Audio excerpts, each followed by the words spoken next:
Guys, सो हम लोग का ये इंडियन पॉलिटी का लेक्चर 17th है, ठीक है, 17वां लेसन है। इसमें हम लोग डिस्कशन करेंगे राइट टू फ्रीडम। तो राइट टू इक्वलिटी हम लोग कर लिए थे, आज हम लोग पढ़ेंगे राइट टू फ्रीडम, आर्टिकल 19 से 22, ठीक। इसमें हम लोग मात्र 2 आर्टिकल डिस्कशन करते हैं, ठीक है, डिटेल डिस्कशन करते हैं। तो आर्टिकल 19 क्या बोलता है, ऑल सिटीजन, जितने भी सिटीजन हैं उनको 6 तरह का फ्रीडम मिला हुआ है, ठीक है। आर्टिकल 19 में ही 6 तरह का फ्रीडम है, ठीक।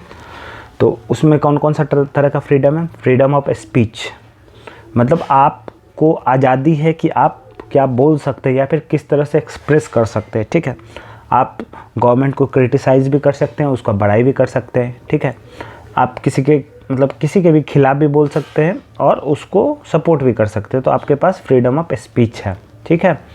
असेंबल पीसफुली, मतलब आप शांतिपूर्ण रूप से आप लोग असेंबल हो सकते हैं, ठीक है। मतलब जैसे कि मान लीजिए कहीं आपको प्रचार करना है, ठीक है, तो आप लोग असेंबल किए, कोई आया नेता स्पीच देने के लिए, आप लोग एक जगह एकत्रित हुए, ठीक है। तो आप लोग शांतिपूर्ण असेंबल कर सकते हैं। ये नहीं कि सब मतलब बंदूक लेके चले गए और बोले कि जैसे नारे लगा रहे हैं, ठीक है। तो वो नहीं करना है, पीसफुली करना है, ठीक है। एसोसिएशन, यूनियन या फिर कोऑपरेटिव्स आप बना सकते हैं। एसोसिएशन मतलब कुछ लोगों का समूह, यूनियन या फिर कोऑपरेटिव, जैसे इसमें क्या एग्जांपल होता है, कोऑपरेटिव सोसाइटी, आप लोग जानते हैं कोऑपरेटिव सोसाइटी, जिसमें लोग मिलकर एक समूह बनाते हैं, उसमें कुछ पैसा जमा करते हैं और जिनको ज़रूरत होता है उनको देते हैं, ठीक है। तो आप लोग, ये भी फ्रीडम है। उसके बाद roam freely throughout the territory, मतलब आप कश्मीर से कन्याकुमारी तक फ्रीली कहीं भी घूम सकते हैं, ठीक है। मतलब आप अपने देश के टेरिटरी में कहीं भी घूम सकते हैं, आपको कोई नहीं रोक सकता। रिसाइड एंड सेटल, कहीं भी आप रुक सकते हैं, सेटल कर सकते हैं, मतलब ज़मीन खरीद के सेटल कर सकते हैं।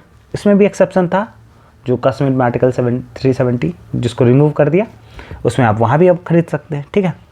और प्रैक्टिस एनी प्रोफेशन, मतलब कोई भी ऑक्यूपेशन, प्रोफेशन को आप प्रैक्टिस कर सकते हैं, आपको आज़ादी है, ठीक है। तो टोटल 6 फ्रीडम मिला है आर्टिकल 19 में ही, ठीक है, सारे सिटीजन को मिला है, ये सिर्फ इंडियन सिटीजन को मिलेगा। और इसी में 7th था, एक क्या 7th था कि राइट टू प्रॉपर्टी, जिसको कि रिमूव कर दिया गया, ठीक है। कब रिमूव किया गया, 44th अमेंडमेंट 1978। तो 44th अमेंडमेंट 1978 हुआ, उसमें क्या किया, राइट टू प्रॉपर्टी को हटा दिया, मतलब ये आपका फंडामेंटल राइट नहीं है, ये अब आपका लीगल राइट है, ठीक है। एक बार 44th अमेंडमेंट पढ़ते हैं हम लोग, 1978 में जो आया था। इसमें क्या है, 44th अमेंडमेंट 1978, ये ईयर आपको इंपॉर्टेंट है, 1978, ठीक है। हम लोग ये पढ़ रहे हैं 1978 ईयर इंपॉर्टेंट है, क्यों, क्योंकि देखिए इस टाइम गवर्नमेंट कौन था, मोरारजी देसाई का गवर्नमेंट था, ठीक है। कब से कब तक, 77 से 79 तक। क्यों हुआ था, इसलिए हुआ था क्योंकि जो इंदिरा गांधी है उन्होंने इमरजेंसी लगाया था, कब से कब तक, 1975 से 77 तक, 21 महीना के लिए, ठीक है, इमरजेंसी, ठीक है। इमरजेंसी लगा दिया था, किस बेसिस पे, इंटरनल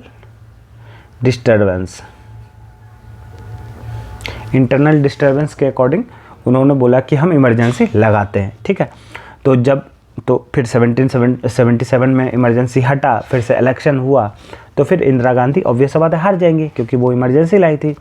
तो फिर मोरारजी देसाई का गवर्नमेंट आया, तो अब वो क्या लाएंगे, वो कुछ अमेंडमेंट करेंगे। तो 77 में वो हार गई, ये मोरारजी देसाई जीत गए, तो उन्होंने क्या क्या लाया 44th अमेंडमेंट 78 में, प्रॉपर्टी राइट।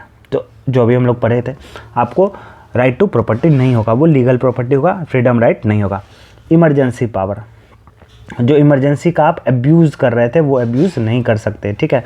तो आप सिर्फ वार या फिर एक्सटर्नल एग्रेशन या फिर आर्म्ड रेबेलियन, ठीक है, इस 3 केस में ही आप इमरजेंसी लगा सकते हैं, या तो वार हो गया, या एक्सटर्नल एग्रेशन होगा, या फिर आपके देश के अंदर ही आर्म्ड रेबेलियन, मतलब बहुत लोग मिलके, मान लीजिए 1 लाख लोग मिलके हथियार ले लिए, तो आप इमरजेंसी कर सकते हैं, ये 3 केस में। तो इसको भी ये कर दिया, अमेंड कर दिया, एक प्रॉपर्टी को कर दिया, एक इमरजेंसी पावर को कर दिया, एक जुडिशरी को, ठीक है।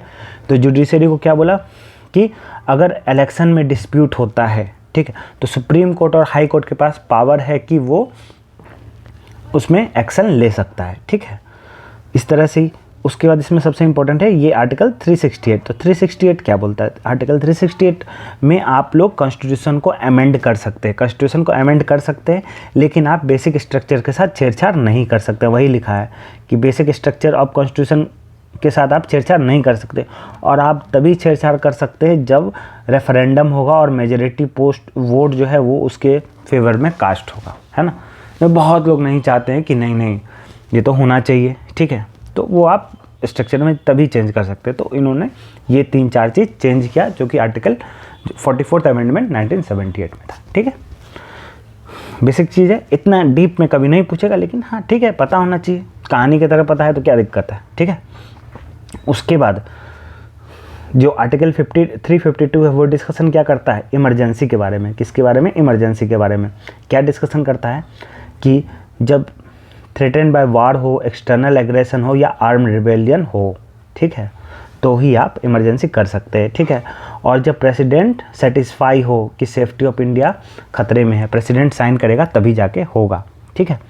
तो प्रेसिडेंट 2 ही केस में आपको इमरजेंसी अलाउ करेंगे, या तो वार और एक्सटर्नल एग्रेशन जिसको एक्सटर्नल इमरजेंसी बोलते हैं, या फिर आर्म्ड रिविलियन जिसको इंटरनल इमरजेंसी बोलते हैं, ठीक है। तो या तो वार या एक्सटर्नल हो जाए या आर्म्ड रिविलियन हो जाए। ये जो इंटरनल डिस्टर्बेंस जो कि इंदिरा गांधी की थी, ये वाला आप नहीं कर सकते हैं, ठीक है, ठीक। तो आर्टिकल सिंपल है, आर्टिकल 19 था। राइट टू फ्रीडम में हम लोग के पास 6 फ्रीडम है। क्या क्या है? Speech, assemble, associate, roam, reside and profession, ठीक है। चलिए आर्टिकल 20 डिस्कशन करते हैं। Protection in respect of conviction for offences. इसका मतलब क्या है कि मतलब आप किसी, मान लीजिए आप कोई कानून तोड़े, ठीक है, और आप कानून तोड़े और आपको सज़ा दिया गया, कन्विक्ट हो गए, ठीक है, सज़ा दिया गया, तो उस सज़ा के खिलाफ भी आपको प्रोटेक्ट किया जा रहा है। तो चलिए इसको डिटेल से समझते हैं। इसमें क्या है? पहला point, no ex post facto law.